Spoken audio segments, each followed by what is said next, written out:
chartership, that's a shorthand. What we're talking about is a Royal Charter of Incorporation, which is a constitutional document, it's a form of governance. That's the boring bit. The interesting bit is that it's actually conferred by the Privy Council.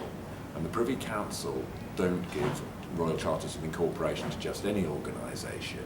What they're looking for is for organisations that have good standing, are stable, and do something that is in the public benefit.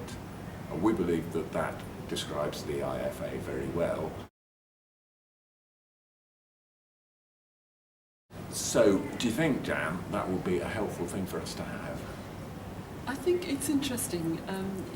Our IFA is still a relatively young organisation, set up in the early 1980s, and I think we're very keen to develop the role of the Institute and to improve its status. And I think you've described, Pete, how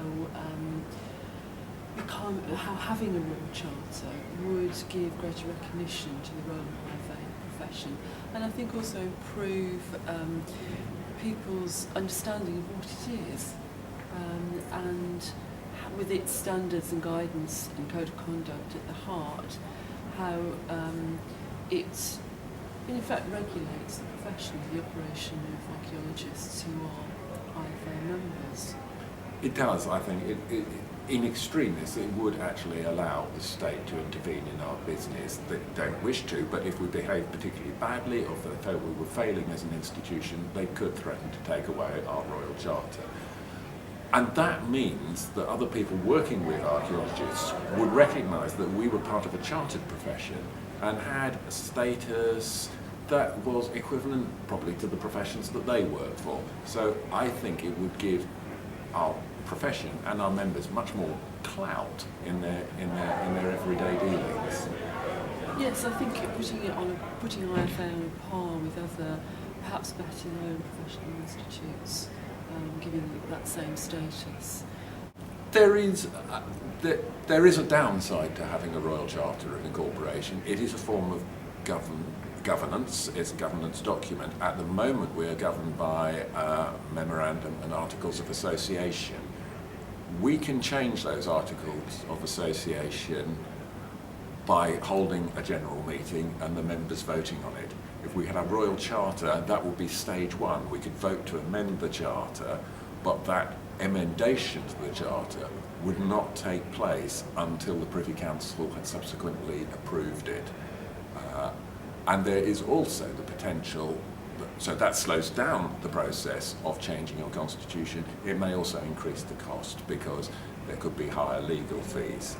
But the art of it is to draft yourself a constitution that is reasonably flexible, and then to have rules and regulations that govern the day-to-day operation of the Institute that can be changed without the need to go back to the Privy Council. And we are, of course, taking the opportunity as part of, or we have been taking the opportunity as part of preparing our application for a charter to look at the governance of the Institute and to change it in a way which we think will be beneficial to its operation, moving from our current structure to a board of directors and an advisory council. So we separate the management of the organisation, if you like, from an advisory council, which will involve more people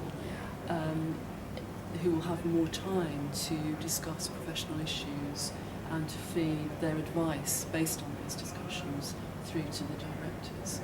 So that, apart from the charter per se, if we are successful, will represent, I think, a real improvement in the governance of the IFA too. Yes, so in terms of governance and in terms of increased prestige, this is a really important time for the Institute, and it's a time, I think, in archaeology when we really need to move forward and we really need a strong professional institute. Yes, absolutely. The first stage that we're working towards at the moment is the Institute achieving a Royal Charter, and then if that comes into being, then we would be looking at probably the route to the chartering of individual Yes. professional archaeologists. And again, that's about improving standards, improving the perception of what archaeologists do and how they are a serious and well-regulated profession. Like a lawyer, what are the comparisons, like someone in the medical profession? Indeed, yes. And I think if we could get chartered archaeologists, that would be something that people could aim for as being really the pinnacle of their professional progression. We might not get a Royal Charter of Incorporation. We are a small profession, we are relatively young, as you said. I would be disappointed if we didn't get a Royal Charter, but it would not be the end of the world.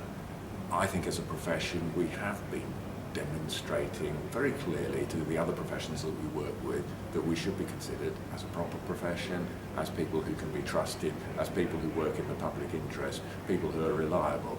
Getting that Royal Charter and being able to describe ourselves as chartered archaeologists would underline that achievement, but if we don't get the achievement through Royal Charter, which I would consider to be an easy way, then I think we'll just have to raise the profile and the esteem of the profession the hard way, and that's the way we've been working up to now, so we're well practiced at it.